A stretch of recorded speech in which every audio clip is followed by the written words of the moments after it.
Remember this? Is there anything more American than going to a football game and seeing our soldiers on the field unfurling a big U.S. flag?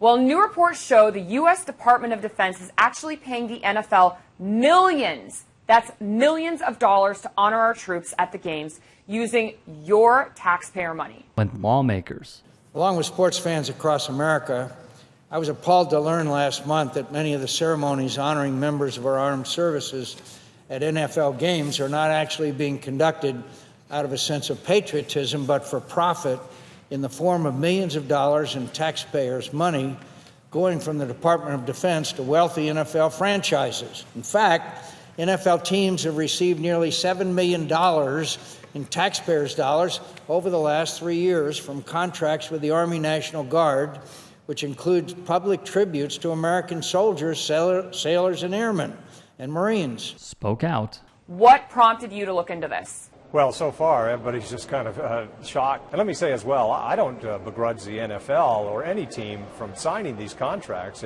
It's a form of advertising. They get the revenue.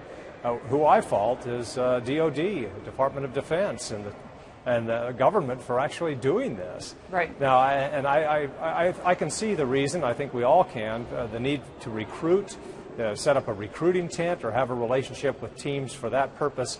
But when everybody assumes when you have these feel-good moments, these salutes, that it's because the NFL team just felt good about the military or about service, and then to find out now it's really the taxpayers paying for that, that just leaves you with an empty feeling. On the NFL and paid patriotism. Turns out that from 2011 to 2014, the Department of Defense spent $5.4 million in contracts with 14 NFL teams for flag ceremonies. The National Guard got in on the action too and gave $6.7 million to the NFL for the same kind of thing from 2013 to 2015. Which meant flyovers such as these, or reunions between family members such as these, as Senator Jeff Flake of Arizona would say, feel-good moments. Well, they were staged for recruitment by the United States Department of Defense. These practices would also take place elsewhere. The Senate Oversight Committee said, unfortunately, and they investigated this, they said, unfortunately, contrary to the public statements made by the Department of Defense and the NFL, the majority of the contracts, 72 of the 122 contracts we analyzed, clearly show that the Department of Defense paid for patriotic tributes at professional football, baseball, basketball, hockey, and soccer games. These paid tributes included an on-the-field color guard, enlistment and re-enlistment ceremonies, performances of the national anthem, full field flag details, ceremonial first pitches, and puck drops. A few examples were Major League Baseball's Detroit Tigers when they supported Customs and Border Patrol agents. ICE agents were being honored and cheered at Washington Nationals games, also in Major League Baseball. The Dallas Cowboys partook in this and much more. Deadspin would write, unsuspecting audience members became the subjects of paid marketing campaigns rather than simply bearing witness to teams' authentic, voluntary shows of support for the brave men and women who wear our nation's uniform. It is hard to understand how a team accepting taxpayer funds to sponsor a military appreciation game or to recognize wounded warriors or returning troops can't be construed as anything other than paid patriotism.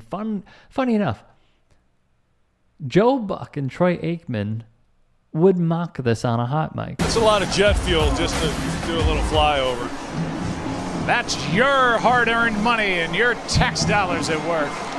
That stuff ain't happening with Kamala Biden ticket, I'll tell you that right now. Bill Astor, a retired Air Force lieutenant colonel, despised the military flyovers. He would say this, to me, it's not something that I see should be flying over a sports stadium before a baseball game or a football game.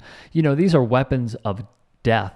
They may be required, but they certainly shouldn't be celebrated and applauded. He'd add, to learn that these had been paid for, that corporate teams owned by billionaires basically were collecting money from the military, paid for obviously by you and me, by the American taxpayer. Well, it was sad. Indeed it was.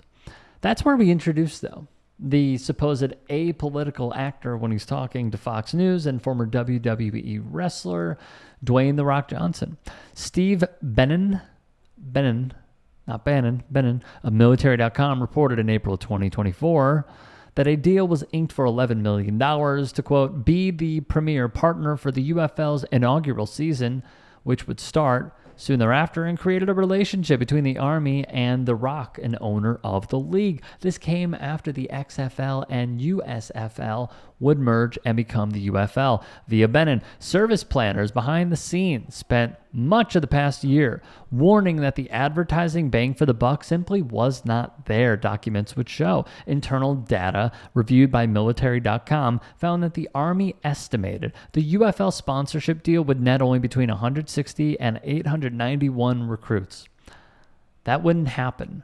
It was clear, though, from those internally that this would be a mess financially, a giant mess, and meeting the recruiting goals would not happen, which, by the way, they continually miss. Even with all this intel, Army Chief of Staff Randy George would reportedly finalize this push of a partnership. And what did the deal include? The logo of the Army, not only smack dab on the field, but also placed on the jerseys of those on rosters in the UFL. Another huge part, though, was The Rock being an ambassador on his social media pages to promote the partnership. The deal would include the Army logo being displayed prominently on the jerseys of 8 teams. That's what I wanted to include.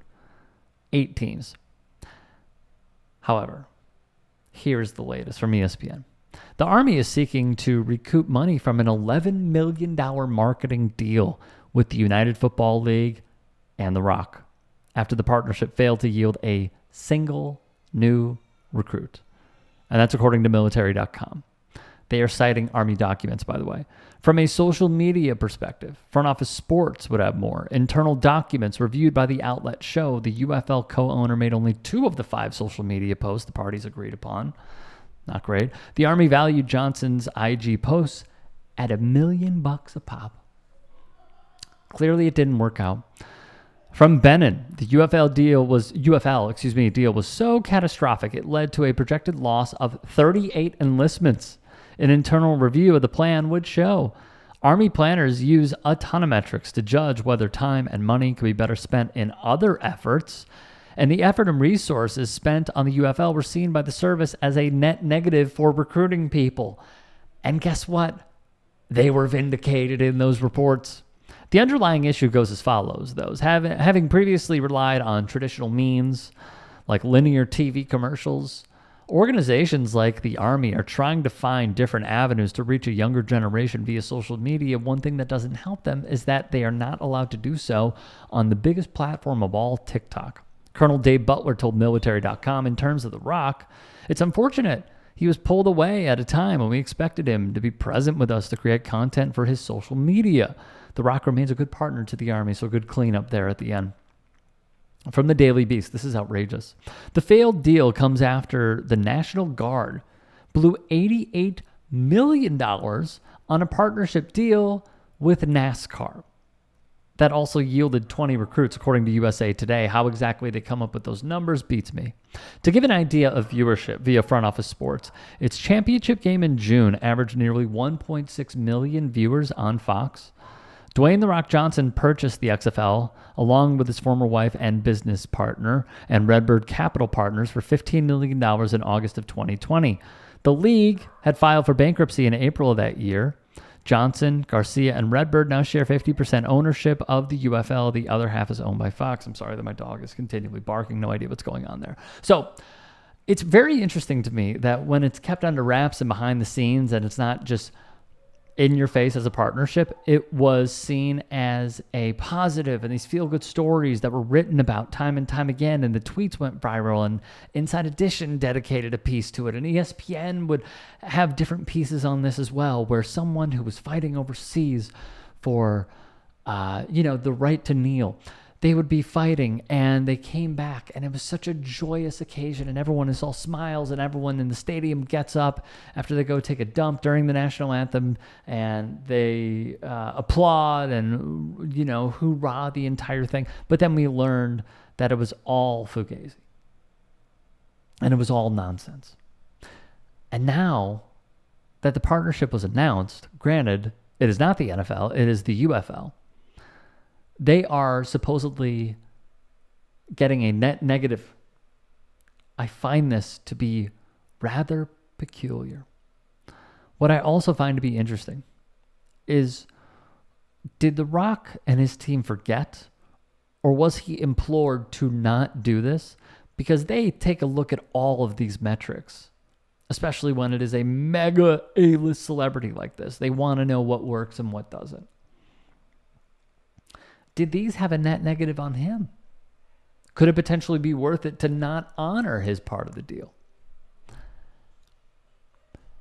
I just find all this to be very interesting. Very, very interesting. If anything breaks, we'll update you. If you can and are willing, please become a paid member here at TYT Sports. And or go to tyt.com/join. In addition, you can follow me on Twitter, Instagram, and TikTok. Appreciate it. Have a great day.